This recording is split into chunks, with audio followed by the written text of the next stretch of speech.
अखिल भारत वर्षीय धर्म संघ राम राज्य परिषद व स्वामी करपात्री फाउंडेशन की तरफ से मैं सादर प्रणाम करता हूं समस्त भारतवासियों को। बड़े ही दुख के साथ ये कहना पड़ रहा है कि आज पूरी दुनिया कोरोना महामारी से ग्रसित होती जा रही है,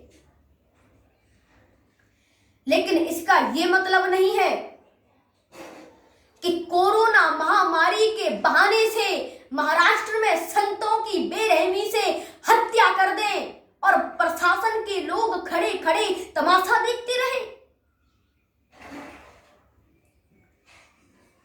जिस महाराष्ट्र में नामदेव और एकनाथ जैसे संत अवतरित हुए, जिस महाराष्ट्र में छत्रपति शिवाजी हिंदुत्व की रक्षा के लिए अपना बलिदान कर देते हैं, जिस महाराष्ट्र में बाला साहब ठाकरे जिनको हिंदू हृदय सम्राट कहा जाता था, उन्हीं के पुत्र उद्धव ठाकरे के शासन में भी उद्धव ठाकरे की सरकार होने के बावजूद भी महाराष्ट्र में संतों की बेरहमी से पीट पीट कर हत्या कर दी गई है। ये केवल बाला साहब ठाकरे के हृदय पर ही नहीं, बल्कि पूरे भारत के हृदय पर आघात हुआ है। अखिल भारत वर्षीय धर्म संघ राम राज्य परिषद व स्वामी करपात्री फाउंडेशन की तरफ से मैं शिव शक्ति पुत्र ऋषभदेव चैतन्य इस जघन्य अपराध की घोर निंदा करता हूं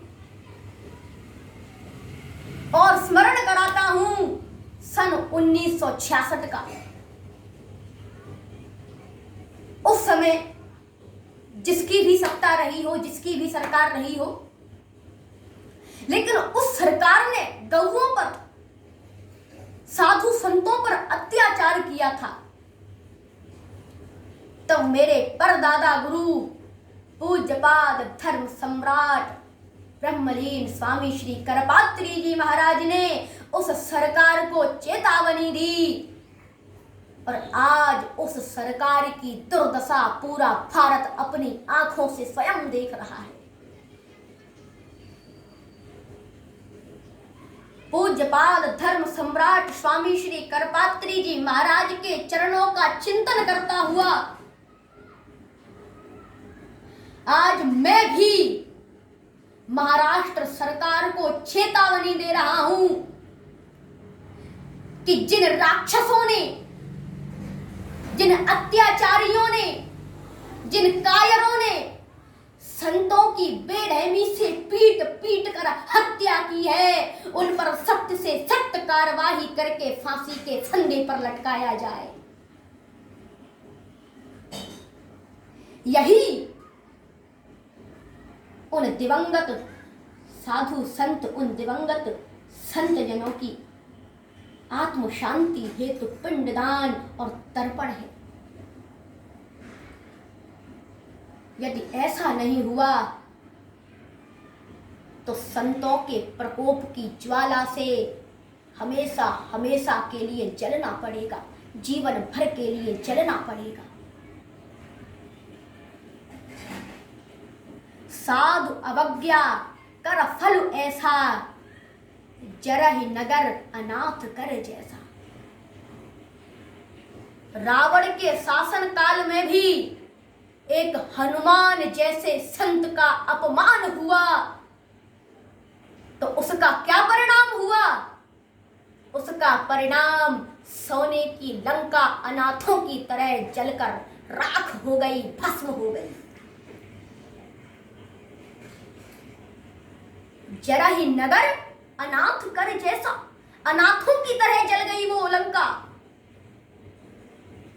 लेकिन महाराष्ट्र में तो संतों का केवल अपमान ही नहीं बल्कि बेरहमी से पीट पीट कर हत्या हुई है। लेकिन इसके परिणाम के लिए प्रतीक्षा ज्यादा दिनों तक नहीं करनी पड़ेगी। कोई ना कोई हनुमंत, कोई ना कोई हनुमान इन अत्याचारियों की लंका का दहन करने अवश्य आएगा। बस इन्हीं शब्दों के माध्यम से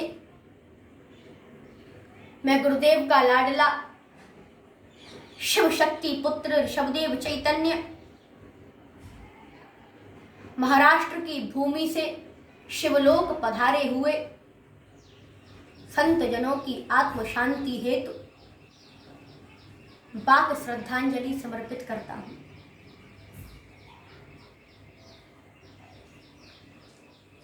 और आप सभी देशवासियों से ये निवेदन करता हूं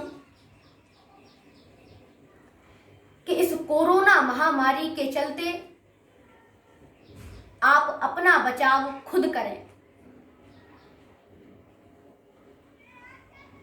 और घर पर इस वक्त हम पर काफी समय है, इसीलिए समय का सदुपयोग करें। और कैसे करें? हम अपने घर में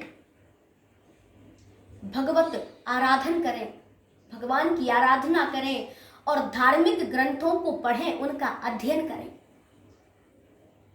इस प्रकार समय का सदुपयोग करें। और मेरे सभी विद्यार्थीगण, भाई बहनगण, आप सभी भी अपने घर पर ही बैठकर अध्ययन करें, शिक्षा ग्रहण करें। कोई भी घबराए नहीं, कोई भी डरे नहीं, सब एक दूसरे का सहयोग करें, क्योंकि हरि स्मृति सर्व विपद विमोक्षणम। भगवान का स्मरण सर्व विपद विमोक्षणम, संपूर्ण विपत्तियों का विमोक्षण करता है। और यही प्रार्थना मैं भी भगवान के चरणों में कर रहा हूं।